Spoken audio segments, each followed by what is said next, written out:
అమెరికాలో చదువుకొని వచ్చాడు, ఎంఏ చేశాడు, డిలాయిట్ లో జాబ్ చేసి వచ్చాడు. అసలు అమాయకంగా ఎటువంటి తప్పు చేయనటువంటి మా కుటుంబాన్ని నా మీద కక్ష ఉంటే ఉండొచ్చు చంద్రబాబు నాయుడు గారికి, నా మీద కక్ష ఉంటే ఉండొచ్చు లోకేష్కి.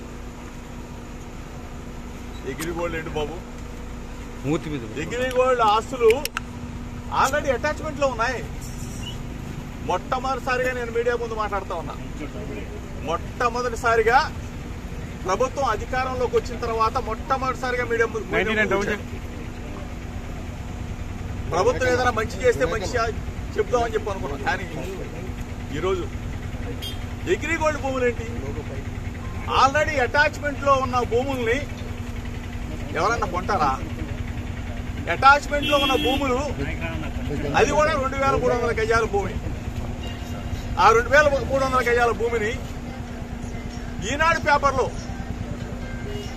పబ్లిష్ చేసిన తర్వాత మా బాబాయ్ గారు, నా కుమారుడు ఏ విధంగా అయితే మనం కొనుగోలు చేస్తామో అట్లానే కొనుగోలు చేసి రిజిస్ట్రేషన్ చేసుకున్న తర్వాత అది మళ్ళా వేరే వాళ్ళకి అమ్మటం జరిగింది. అంటే ఏ విధంగా అయితే మనం భూమి కొని అమ్ముతామో అట్లానే అది వాళ్ళు మా దగ్గర నుంచి కొనేటప్పుడు కూడా ఈనాడు పేపర్లోనే పబ్లిష్ చేయించుకొని సర్వే చేయించుకొని అధికారులు ఇచ్చిన రిపోర్ట్ ఆధారంగా సబ్ రిజిస్ట్రార్ గారు రిజిస్ట్రేషన్ చేసి వాళ్ళకి అప్పచెప్తే ఎంతకన్నా దుర్మార్గం ఎక్కడన్నా ఉంటుందో చంద్రబాబు నాయుడు గారు. దయచేసి నేను మిమ్మల్ని అడుగుతా ఉన్నా, నా మీద కక్ష ఉంటే నా మీద తీర్చుకోండి.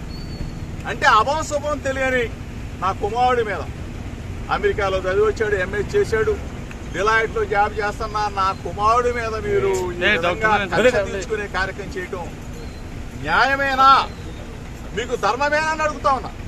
దయచేసి ఆలోచన చేసుకుని అడుగుతా ఉన్నా. ప్రభుత్వాలు వస్తా ఉంటాయి, పోతా ఉంటాయి, మీరు అధికారంలో ఉన్నారు,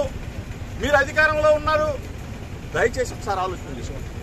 మేము అధికారంలో ఉన్నప్పుడు మీ మీద దాడికి రాలా. దయచేసి మీరు ఆ మైండ్ లో గానీ ఆలోచన గానీ ఉంటే తీసేసుకోండి.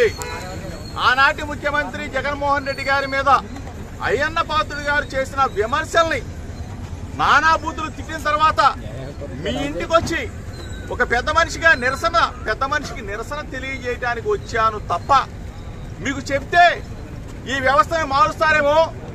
40 సంవత్సరాల చరిత్ర ఉన్న రాజకీయ అనుభవం ఉన్న చంద్రబాబు నాయుడు గారు ఒక మంచి చేస్తారేమో, ఒక మంచి ఉద్దేశంతో రాజకీయాలను తీసుకొస్తారేమో అని చెప్పేసి మేము ఆలోచన చేశాం. కానీ దయచేసి ఇటువంటి మార్గాలకి ఒడి కట్టవద్దు చంద్రబాబు నాయుడు గారు.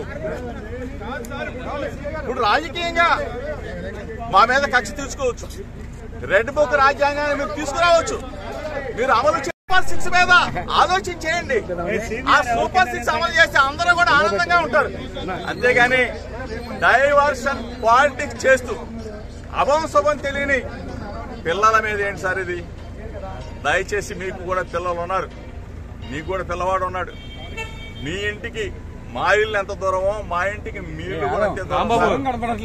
దయచేసి తెలుగుదేశం పార్టీ యావత్తుకు చెప్తా ఉన్నా, ఒక బలహీన వర్గాల వ్యక్తి జోగి రమేష్ కృష్ణా జిల్లాలో అంచెలంచెలుగా ఎదిగాడు. ఒక బలహీన వర్గాల వాడు, ఒక గౌడ కులస్తుడు ఎదిగితే హర్షించాల్సింది పోయి మీరు మా మీద కక్ష కట్టి మమ్మల్ని జైలు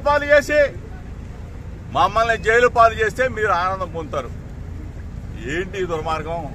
నిజంగా తప్పు చేసుంటే, నిజంగా మా కుమారుడు తప్పు చేసుంటే శిక్షించిన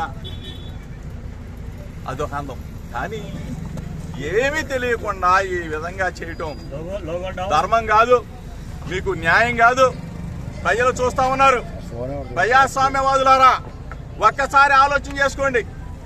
నేను వస్తా విజయవాడ నడిబొట్లో ఎక్కడైనా సరే రమ్మని చెప్పి అడుగుతా ఉన్నా. ఆంధ్రజ్యోతి రాధాకృష్ణ గారు ఎన్నిసార్లు రాస్తారండి? మీరు కథలు రాస్తారండి? జోగి రమేష్ మీద ఎన్ని కథలు రాస్తారండి? ఎన్ని వ్యాసాలు రాస్తారు సార్? ఈనాడు రామోజీరావు గారు లేరు పాపం, అయినా కానీ ఈనాడు పత్రిక పుంకాలుగా రాస్తాం జోగి రమేష్ మీద. నిన్న ఎవడొక వచ్చింది సెంట్రల్ బ్యాంక్ లో అంట నేను హవా నడుపుతా ఉన్నానంట. సెంట్రల్ బ్యాంక్ లో అంట జోగి రమేష్ అంట ఎంఆర్ఓలను మారుస్తున్నాడంట, జోగి రమేష్ అంట సిఐలు మారుస్తా ఉన్నాడంట, జోగి రమేష్ అంట బూడిద మీద పెత్తనం. అసలు ప్రభుత్వం మీదా మాదా? ప్రభుత్వం ఉన్నప్పుడే అటువైపు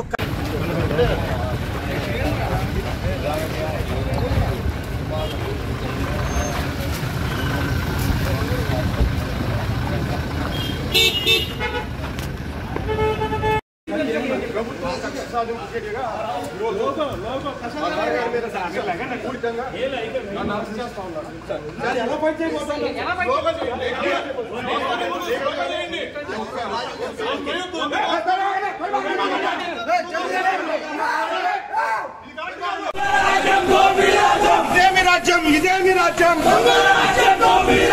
రచించాలి రెడ్ బుక్ రాజ్యాంగం, రచించాలి రెడ్ బుక్ రాజ్యాంగం.